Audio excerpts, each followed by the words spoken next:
All right. Well, happy Friday out there. We hope you have enjoyed another wonderful week here. So this is Steve Flaherty coming to you from the Delaware Entrepreneurial Center at Ohio Wesleyan University for something that we created called Fireside Friday. So where we chat with awesome people that are doing amazing things. So today we are joined by Kenneth G. Hasty. So he is a sales guru, former 500, Fortune 500 executive, published author, speaker. So we'll get in and chat with him in just a minute. But welcome to Fireside Friday.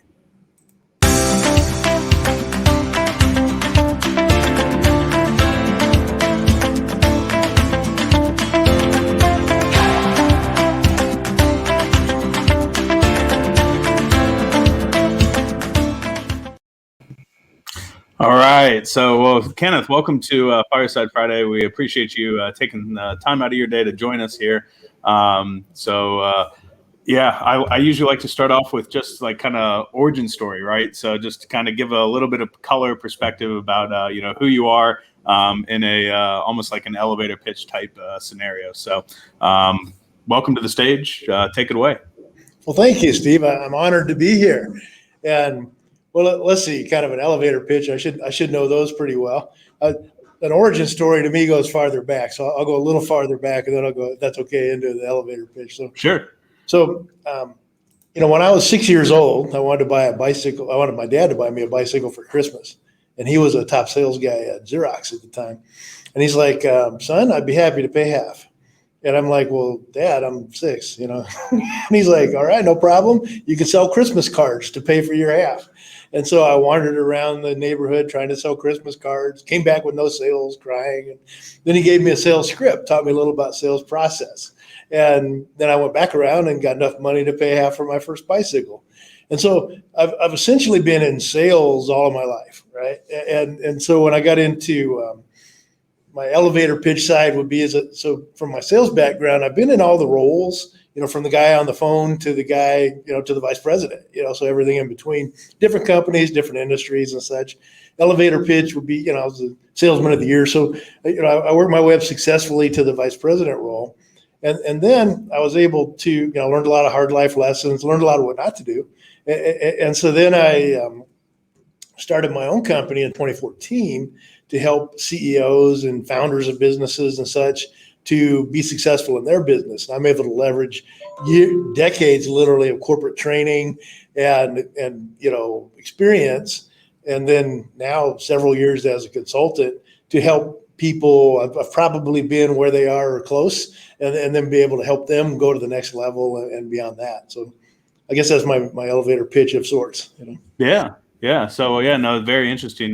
Starting out, early that initial family experience, right? So and the almost the hard push, to get out there and see what it's all about. So and then how that's impacted you with your thought process throughout the rest of the career.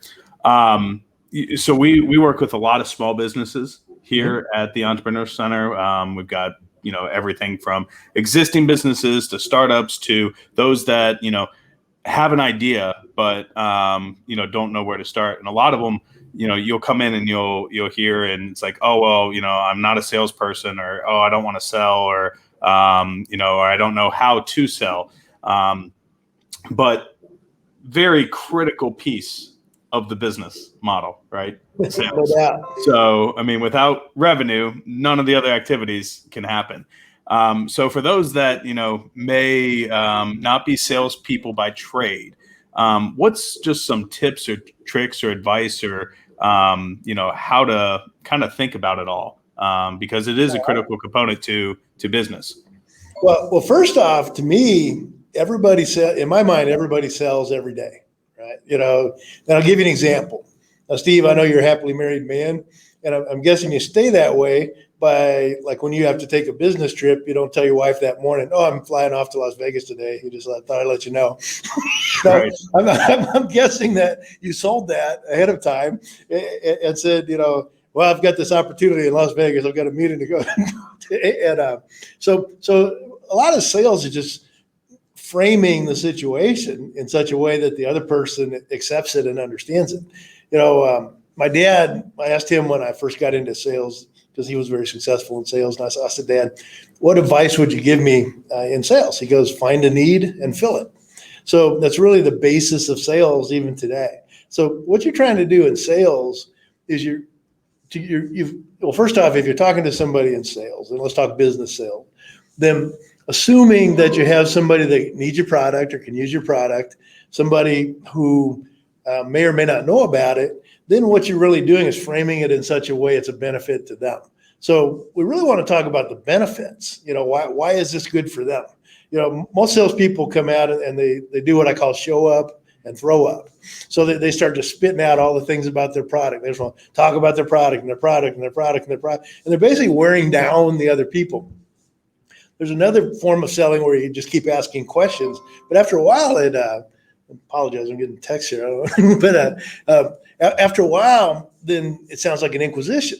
What about this? What about that? What do you think about this? What do you think? And after a while, people just don't want to talk to you. They get tired of those questions, the inquisition, if you will. But if you frame things in such a way that you say, this is going to be great for you because, and one example I use, I think it's in my book, where I talk about, and this is just a hypothetical example. I'm seeing frozen here. Am I still there? Yeah. Okay. Yeah, you're good. Okay. So it's a hypothetical example, but basically it goes like this. So, we're all familiar with satellite television, and we're all familiar with cable TV, which are basically the same thing. They compete with each other. But let's say you're selling cable TV.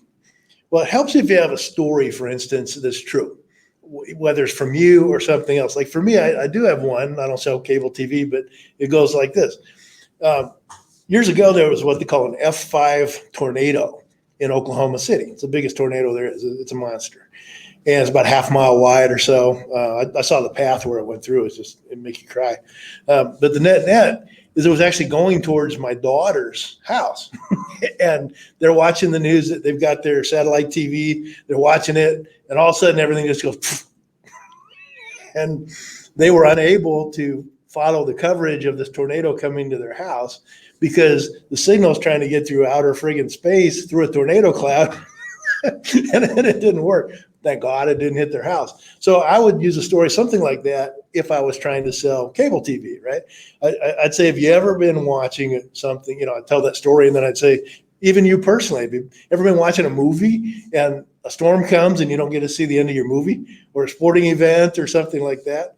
Wouldn't it be great if it didn't have to come from outer space and you'd have something to just be reliable? So that's what we have here. So what if I got you something that you don't have to worry about it, because this is where the benefit comes in, right? It's not talking about the feature. You back into the feature. You say because. So you don't even have to worry about not being able to see something in a storm, because we bring a cable right to the back of your TV set. It doesn't have to go through outer friggin' space, So that's what I mean talking about the benefit. Make it so the person realizes why it's good for them. Not so much, they don't care that you have a cable that goes to the back of a TV, but they might want to know why it's good for them. So start with the why. Most people don't do this. I highly recommend going benefit first. This is why this is good for you, and because we have this. Make sense? Yeah. Well, like you said, framing the problem. Nobody truly, like, if you ask people, do you like being sold? Probably 100% will say no, right? I don't want to be sold. In retail and everywhere else we go, online now, right? We can't escape being sold every single almost moment of the day. So we all hate it, but we still buy things, right? And it's framing that problem, and then that fit, and then the value proposition around your solution as you're talking about, but leading with the benefit there, that's that makes a lot of sense. And see, SJ commented out there, you very simple yet sound, right? And find a need and then fill it. And that's exactly what it is. It's not if you are talking exactly how you were just describing, you're not really being sold. You're just outlining, hey, you have this problem. Here's a solution that's valuable.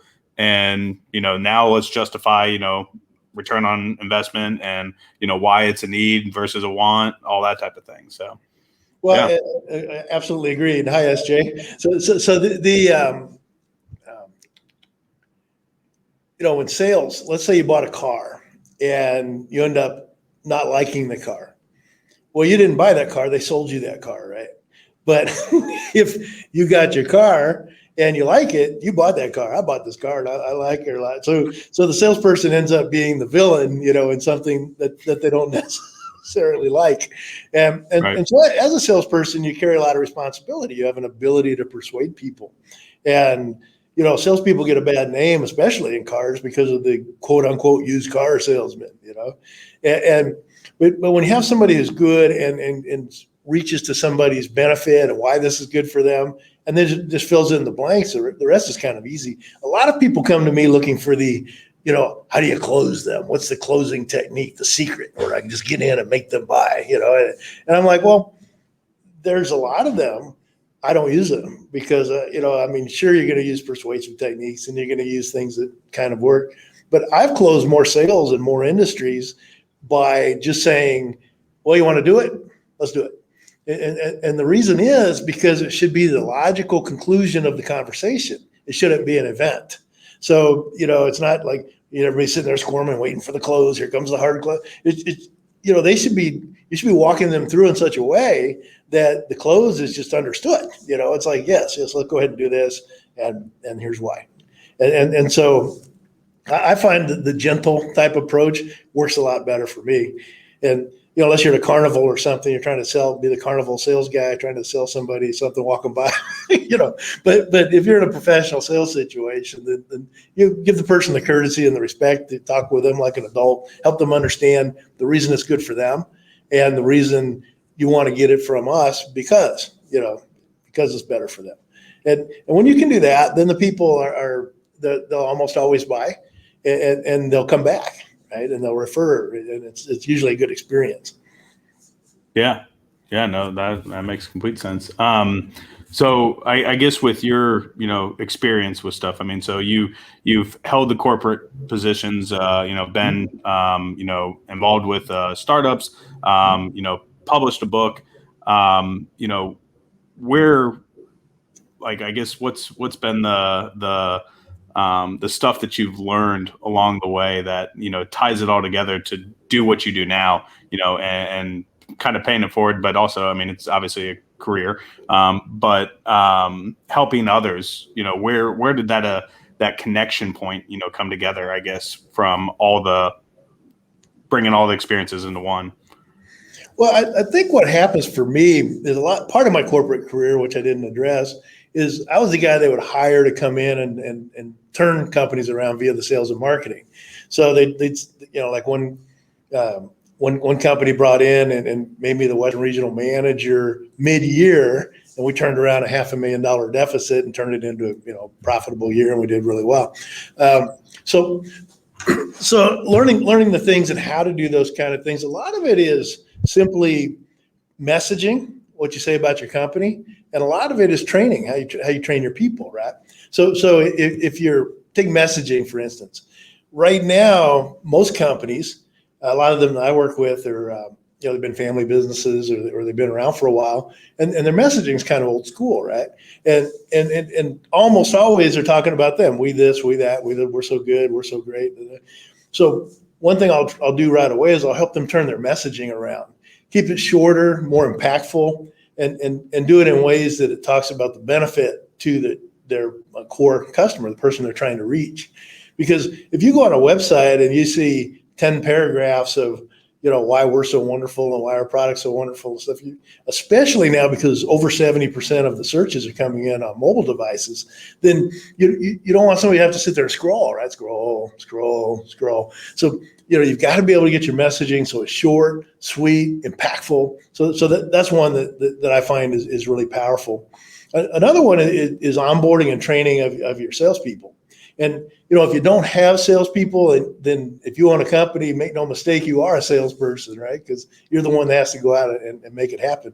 But no matter how you look at it, as the person who's reaching out and trying to persuade people to buy from your company, you've got to make sure that your messaging is really clean and that they can understand it. The last thing you want to have happen is for somebody, you get ready to walk out of there or get off your Zoom call or whatever, and there have somebody go, what is it exactly that you guys sell again? What is it exactly? That means you've totally blown your messaging, right? Another thing that I learned, and a lot of it you learn the hard way, right? I came back from a sales meeting one time and we had this new product, and I went into a guy and he was buying my competitor's stuff. So I was excited. I told him all about it. It was a great meeting, and we're all good. We shake hands, and I walk out of the meeting. And he goes, Ken, he says, so if I want to buy this, do I like call you? That's when you go, as a salesperson, it's like, oh no. So rule number 1 or 2, always be closing. It's okay to ask for the sale. They expect you to ask for the sale. And you usually lose 100% of the sales that you don't ask for, and you usually get a fair amount of the sales that you do ask for. So it's okay to ask for the sale, and it's not okay to pressure people and twist their arm and that kind of thing. But if it's a logical conclusion to the conversation, like that would have been, but it also takes some guts. It's when I went to work early on in my sales career, I worked for Bristol Myers, and I was hired based on a personality trait tests that they did. And they were looking for salespeople that had 3 personality traits, very specific, which would seem kind of weird, but here's what they are. Ego, I know, insecurity. That's why salespeople always have to drive nice cars and all that, right? And guilt, or not guilt, the guilt was the customer in that particular case. Courage. So ego, insecurity, and courage. And where the courage comes in is the ability to walk in a place, call somebody, ask for the order. And so if you're a business owner, you've got to have the courage to do it. I know people, I had a client yesterday that I met with, and they're kind of counting on their website and their Instagram, and their Facebook, and their LinkedIn to bring the business in. And they're sitting there wondering, hey, we're not getting as much business as we'd like. And I say, you are going to have to step out of your comfort zone. To you. You're going to have to step out of your comfort zone, and you're going to have to be courageous, and you're going to have to get in there and ask for orders and reach out to people. If you've got current customers you've had in the past they haven't talked to in a while, talk to them. Get on the phone. Reach out. Nowadays people aren't on the phone as much, and they don't see people in person as much, and they miss a lot of that personal interaction. So if you can, call people. If you can, visit people. Zoom calls are nice as well. If you've got a website, start putting some videos on there if you're not doing that already, because the stats are showing right now that videos are powerful because people are missing that human interaction. Where they used to be in the office and hanging out at the water cooler and such. Now many times they're at their home by themselves, sitting there with the dog or whatever, and they're missing that interaction, that human interaction. So rather than read, I'm on the computer all day anyway. So rather than give them something to read, something else to read, they often enjoy seeing a video. Or for the people, for instance, that are watching this today, you're seeing human interaction, and I think that's good. Steve, I can't hear you, and I don't know why. Now we go. All right, good, thanks. We got the mute button, so it's the word of the last 2 years, right? You're on mute. Yes, story of my life, yeah. So well, and I mean it is. I mean it's a new world. Hate the connotation around. It's like, oh, it's the new normal and all that.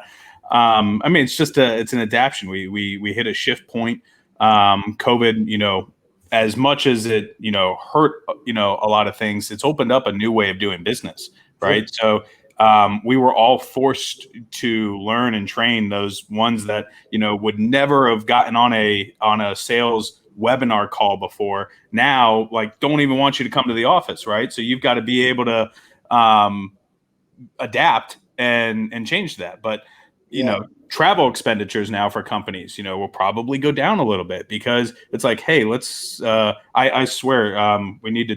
I keep saying it, but I'll come out with the mug or whatever that this could have been a Zoom, right? Instead of this could have been an email. This could have been a Zoom. Why are we here? We could have all just gone on Zoom, and I would have only had to dress from the top down.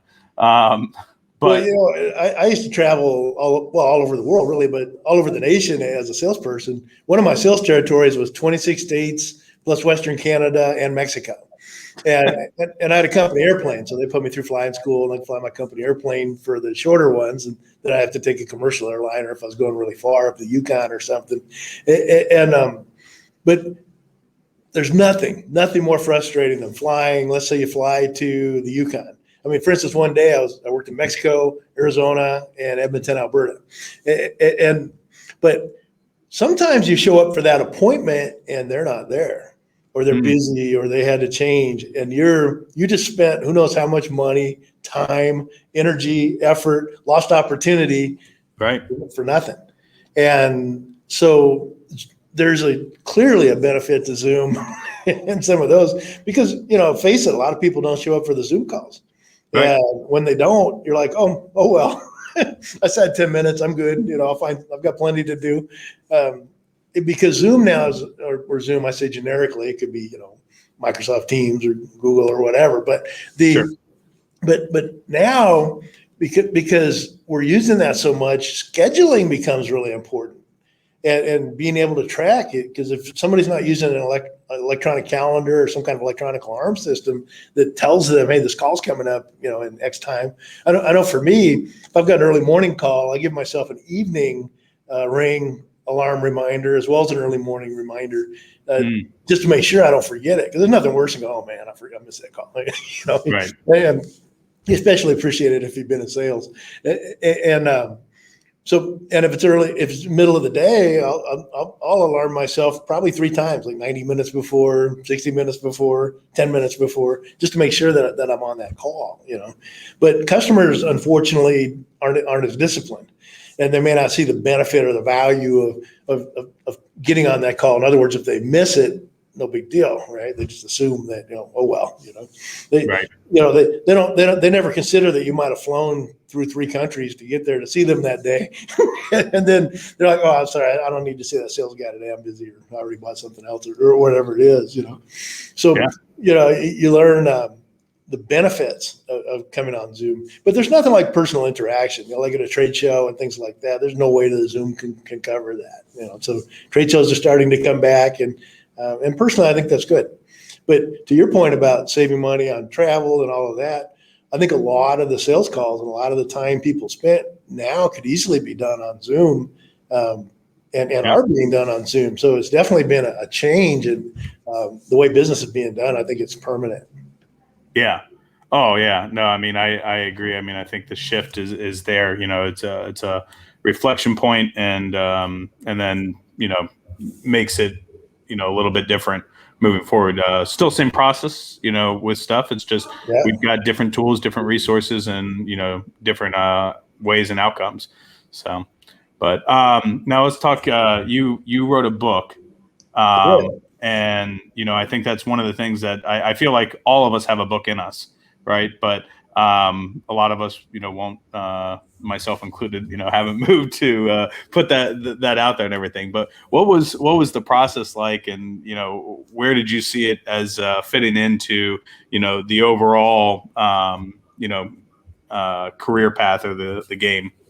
Well, that's a great question, and hopefully I'll have a reasonably good answer for that. So a lot of time I trained lots of salespeople and ran lots of sales forces and hired a lot of sales force. And over time, people kept telling me, you do a lot of things differently. You really should write a book. This isn't in the books we're reading right now. Would you consider writing a book? And now sometimes that could be, sometimes that could be a, somebody just platitudes and things like that. And then sometimes people are kind of serious about it. Well, when I started my company in 2014, I had more time than money, and I was going down to my timeshare in New Orleans. So I had a week just to hang out, and I thought maybe I'm gonna go ahead and try to write the book and see how it goes.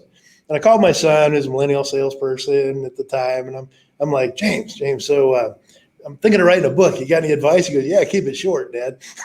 and I'm like, okay. But then as I'm looking up at my bookshelf and I see, like the Sales Bible, by Jeff Gitomer, is a great guy, by the way. We're connected on LinkedIn, we've talked and stuff. And Zig Ziglar stuff. And, there's a lot of great sales stuff out there. So my book, what I wanted to do is base it more on my experiences, and as if I was walking side by side with somebody who's making sales calls. And kind of like as a sales manager or trainer, walking with somebody onto the call. And so in writing it, I like you say, well, I'll have a book in us. I called it 77 Seconds to Sales Success. And where that came from is trying to keep the chapters short. So if you read 300 words a minute, I tried to write the chapters about 385 words, which would be 77 seconds. And then at the end, in case that chapter was totally horrible for somebody, I try to have words of wisdom from somebody at the end of the chapter. And that could be somebody famous. It could be a Bible verse, could be just somebody I knew, but something that impacted me one way or another. And so the book got, like, for instance, Small Business Trends Magazine gave it a really nice review out of nowhere. I was like, oh, thank you. And it's got 5-star reviews on Google and, that kind of stuff. So, or on Amazon and things like that. But the net of it is I tried to make it just a simple, easy read for people. Probably you already know 99% of it, but just haven't thought about it for a while. And it kind of positions things in a way that hopefully will work for people. What I learned in writing the book, and to your point, to your question, there's a lot of things like I like to think I'm fairly good at English and grammar. So I almost didn't use an editor. So but I ended up using an editor because I thought, well, this could be professional. So when my first book came back with every page redline, I was like, thank God I had an editor. And so, it's pretty well edited now and easier to read. But, in writing a book, you definitely don't want to try to be everything. Even though you're the author, get a good editor, get somebody that can do it well. I talked to different publishers, and I opted to go the self-publish route through Amazon. And this is not an ad for Amazon, but this is just a fact. Amazon's the world's biggest book publisher. They started as a book publishing company. And what they do that's different is they do not inventory books. Right. How's that work, you ask, right? So they actually print on demand. So you order one book, they print it and send it to you. You order 1,000 books, they print them and send them to you. Got a really efficient operation. And so for Amazon, it's a great place to go as an author because they don't care. They don't charge you anything to write your book and put it on there. They hope that you sell books so that they can make some money on it, just like you make a little money on it. And so for me, it's been a really good way to do it. Moving forward, how do I use it? How does it fit in? This kind of thing. Like, for instance, I was with clients yesterday and I gave them a book, and they were so excited, and they're like, they asked me to autograph it, and so so I was very honored. It was very nice. And there's something about being an author. It doesn't change me or how I feel about myself other than, I'm glad I got that out there, and hopefully it helps some people. But people perceive you differently. It's very interesting. I've got a friend who owns a business in Dublin, and we were out one evening, having some adult beverages, and he came across some people he knew, and he knows me really well. So, he introduces, this is my friend Ken. And of all the things he could say about me, good or bad, he just said, this is my friend Ken, the author. And I was like, right. Oh my gosh, it's like, but it happens. It's a fact, right? Right. So even on LinkedIn, where they like that I show author on there, and anybody can. To your point, everybody has a book in them, and I highly recommend doing it. I mean, there's information that will benefit people. Steve, you've got so much you can say, and it's just a matter of trying to organize your thoughts. What I did, I'm a simple guy, right? I work a lot with graphics and such, even though my book doesn't have many graphics in it, but there's a lot of memes that I liked. They kind of reminded me of things. So when I first started the book, I laid out a bunch of memes on the table and wrote chapters around the memes. It's easier that way. And so then I'd sit down and I'd try to get something in my 385 words out. And it was funny because like the first 100 words comes like, I guess I can say typed, whatever. And then all of a sudden I'm at 600 words and I'm like, okay, I've got to thin that back down. I got to stay within my goal of 77 seconds. So the process was it took me about a week, which I thought it would take a couple of days because it was, like I say, it's all in your head. But for me to sort it out and write it and go back and forth with the editor and that, it was roughly a week, for the 52 chapters. But then you got, when you do that, you have to design your cover. So, I've got some graphic design background, and so I was able to design my cover. Not to say it's a spectacularly graphically designed cover, but it does the job, right? Right. And you can tell it when you see it. And so basically you get that, you get your, I think they call it the USBN number. It's the actual number of the book. So anywhere, it makes the barcode, if you will.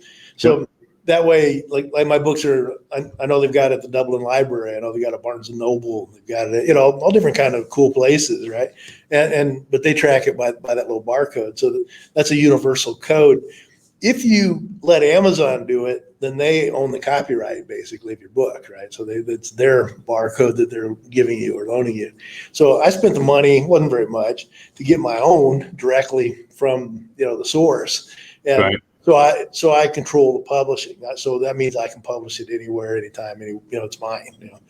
And then my company, Gotcha. my sales exec is actually the publisher, but it's available through Amazon. But. Yeah. But yeah, if anybody wants to reach out to me anytime, feel free. I'm happy to give input or ideas on the book. I don't know if you're giving them contact information or not in this, but Yeah. We'll leave it there in the comments. So, cool. And yeah, I mean, it's just interesting, how it encompasses different, elements. I mean, sales person by trade, but can also lead a company, right, and be an executive. I know you've done a lot of consulting again with from everything from the ground level startups to the established big corporations out there. Done business in every state, I think, at this point. All 50 states and several countries. Yep. Yeah. So I mean, and then have a book out there as more as like a tool, right? So it can help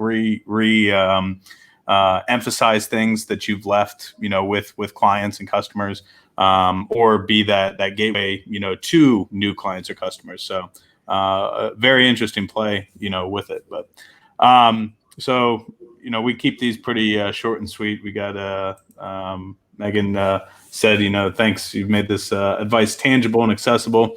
Thanks, Megan. I guess for the people out there that if they don't have you in their back pocket every single day, what's kind of just a quick mantra or framework of the way to think about whether it's sales or whether it's just general business. I mean, what's the nuts and bolts of somebody actually getting revenue to make, because revenue makes success. So, right. I mean, you can't do anything without it. You can, I always tell our teams, that we can have too much engineering. We can't have enough revenue. So, you can solve a lot of problems by getting customers and everything. So for those either established, people that are in sales, what's a universal tip type thing, or for those that, are scared of it or, could be better salespeople. Okay. What's a good, leaving tip or words of advice? Well, revenue, that's the blood, that's the lifeblood of a business. And so you first have to look at your product. What are you selling, your product or service? Is it something that somebody needs? I worked in a building full of PhDs, and they come upstairs one day and they'd be like, this is going to be great. We got our next new product here. I'm going, hey, nobody buying that. I'm sorry. There's no need. Nobody's asking for that. So the first thing you have to do is, objectively look at what you're selling. Is this something that is there really a legitimate need for this, or will somebody want to buy this? Because people always buy on emotion. That's why, you sell a cookbook or a novel, they buy that because it's emotional, then they justify it with logic. And then, so they're like, oh, this is great, and I'll be able to, take some time off and enjoy it, whatever the logic is behind it. When it comes to your business product, usually if you're selling a product that people can really use and really need, then it's a matter of finding the people, right? So you've got to get your lead source good. I highly recommend, if you don't have a CRM, a client relationship management software, you need it. You really want it. Don't try to do it on an Excel sheet or something, or you're going to flood yourself. Plus, a good CRM will allow you to automate your communications to a large degree. So you could be in Tahiti drinking a Mai Tai, and somebody's getting a personal email from you, and then you forgot that you set that up to go 5 months ago. So you don't have to try to do everything yourself. So number one is you want to get systems in place, and CRM is a huge important system to have. There's a lot of good ones out there. I use one. I don't sell it, so I guess I put the name of it out there. It's called Pulse. Their website, if you want to see a demo or something, is thepulsespot.com. But whichever ones that you use, they're going to make your life a lot easier. Now, as far as the conversation, which I think Steve's alluding to there, in the conversation with somebody, what you need to do, there's a lot of little acronyms in sales and different ways to do it. But you want to get their attention about your product. Then you want to get them interested in it. You want to get them to want your product, the desire. And then you've got to get the order and get the sale. And so when you're reaching out to people, if you're just starting your company, talk to people. Talk to people that you think might be prospective customers. On a side note, don't let the turkeys get you down. There's going to be a lot of naysayers, a lot of people that may just be jealous, a lot of people that just don't see it. I've got a picture that I use when I do sales trainings, and it looks like a rock band. It's some back from the 70s, and it's these guys in a garage with beards and stuff. And but if you look close, it's Microsoft when they started, right? Got another one of a guy at a desk slaving away, and it's Amazon when it started. So just because you're small right now doesn't mean you don't have a big potential business. But what you got to do is don't listen to people that tell you that you cannot, right? So associate. The 5 people you associate with the most are going to be the ones that you're going to be the most like and impact you most in your business. So talk to them, find a good inner circle, if you will. Talk to them and say, look, if I bring this product to market, what do you think? Because the other part that's important about that is pricing, whether it's you as a consultant or trainer, whether it's your product. People tend to undervalue what they have. And, this can happen a lot to where you're selling and your cash flow is going way up, but you can actually be losing money if you don't factor things in. So use your inner, because every product and company is different. I can't give you like a universal rule, but use your inner circle and develop that inner circle, or reach out to me directly if you'd like, and we can talk about it. But you want to bounce off them and say, here's what I'm thinking. What do you think? You know me, this product potential. What do you see? And then ask them, is it something you would buy? Why or why not? And please tell me candidly before I go out and spend a lot of time and effort on this. Once we got that kind of drilled down and people say, yeah, this is good, then it's a matter of figuring out your distribution network. Are you going to sell it yourself, like calling people? Are you going to try to sell it on Facebook or LinkedIn? Are you, probably you want to set up a nice website.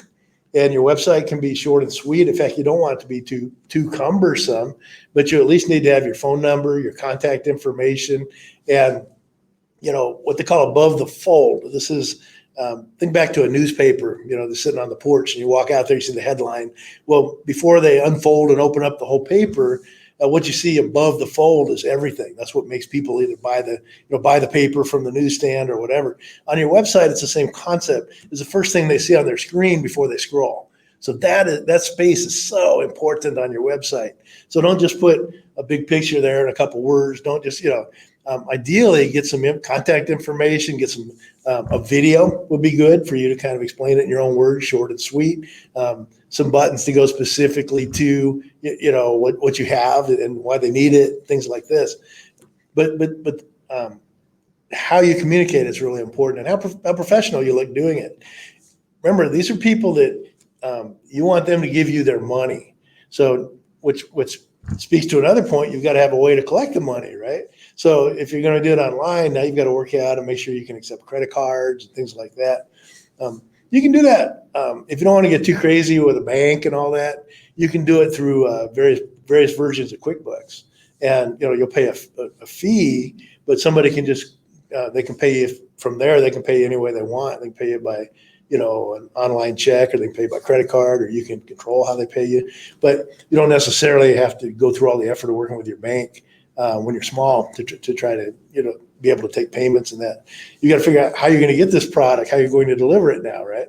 So is it you going to ship it? You're going to, is it something you do online? That's why I said there's so many variables. But no matter how you do it, think those things through, because what you really want is your first customer, your first few customers to have such a great experience that they then want to share it with other people. In fact, you're going to ask them to, and ask them to give you a Google review, and make sure that they're not mad at you or something, because those stick. But if they can give you a Google review saying, I bought this and and I like this and here's why, or this, whatever the product or the service is.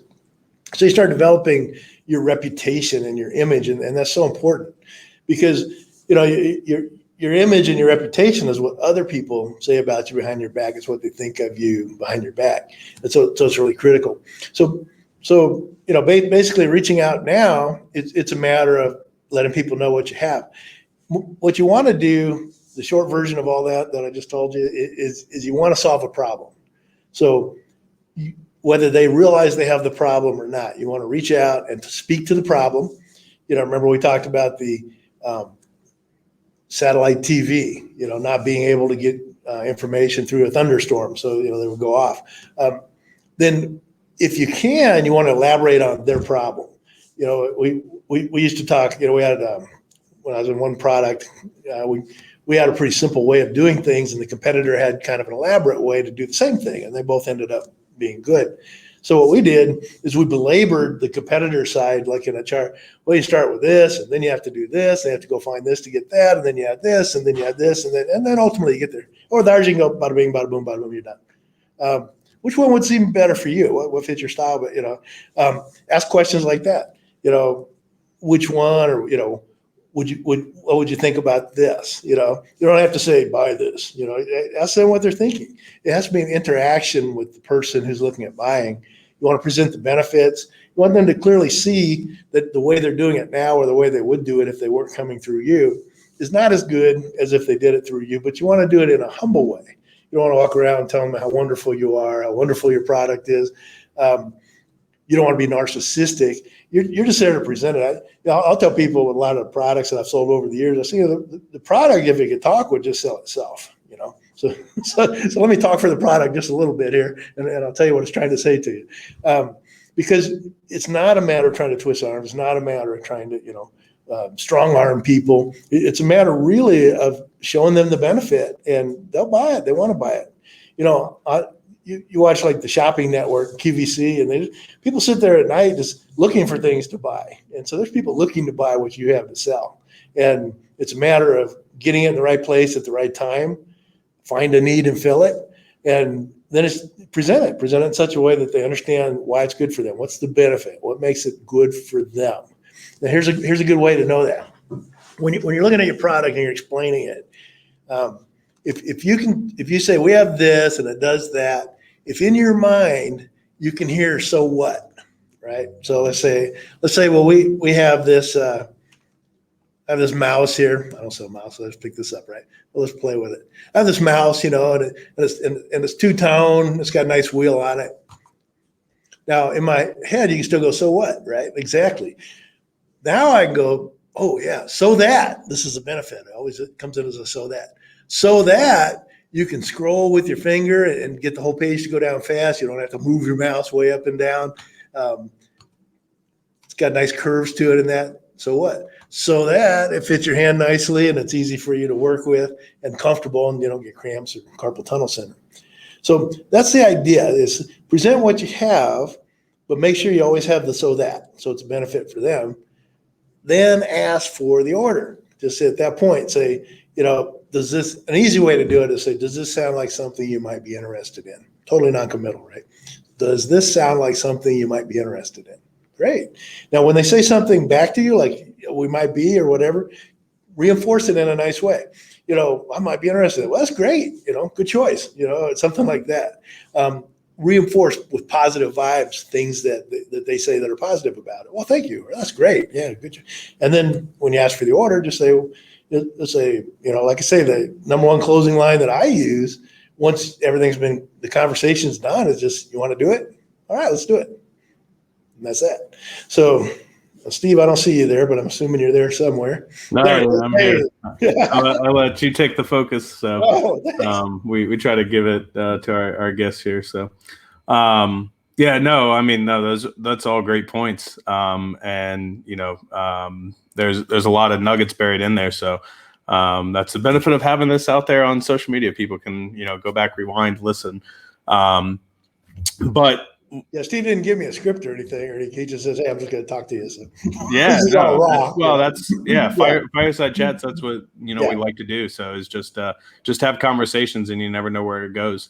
One of the big things that you brought up in there, is customer discovery, and that's, I think, one of the things that people can get out of their comfort zone easier if they do it with their warm audience, right? So ask family and friends for their input, and don't be offended, right? So don't take it to heart. They're going to be the most candid about it, for sure. Exactly. So, and fill those holes, before you go out to the larger market. Go test your new value prop. Say it 5 different ways, right? And get that feedback. That's one critical step that a lot of entrepreneurs, a lot of small business people forget is doing customer discovery. Are they building something that the market wants? What is the feedback out there?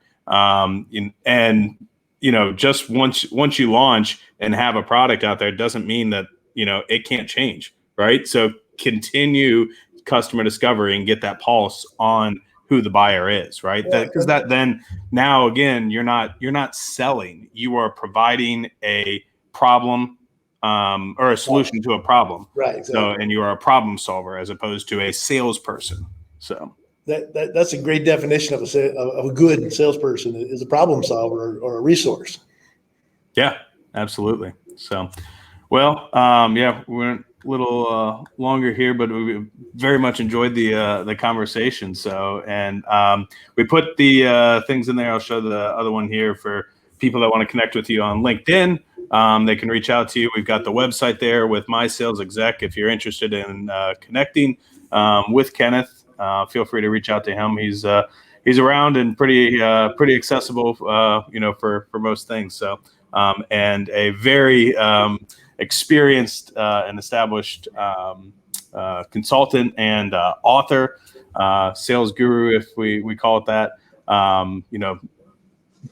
Like what do we say, farmers, right? I think we were joking about that. You know a thing or two because you've seen a thing or two, right? Exactly. And I mean that's the benefit of having someone like yourself out there that has that economies of scale, that has seen it all from startups to the nonprofit. I know you do nonprofit consulting with stuff in the Sea Change org. So yeah, appreciate the time. So and thanks for joining us on Fireside Friday. Thank you. And thanks everybody for listening and watching. Have a great weekend. Yeah. Everybody have a good weekend. And as I always say, action equals traction. So make sure you're out there executing.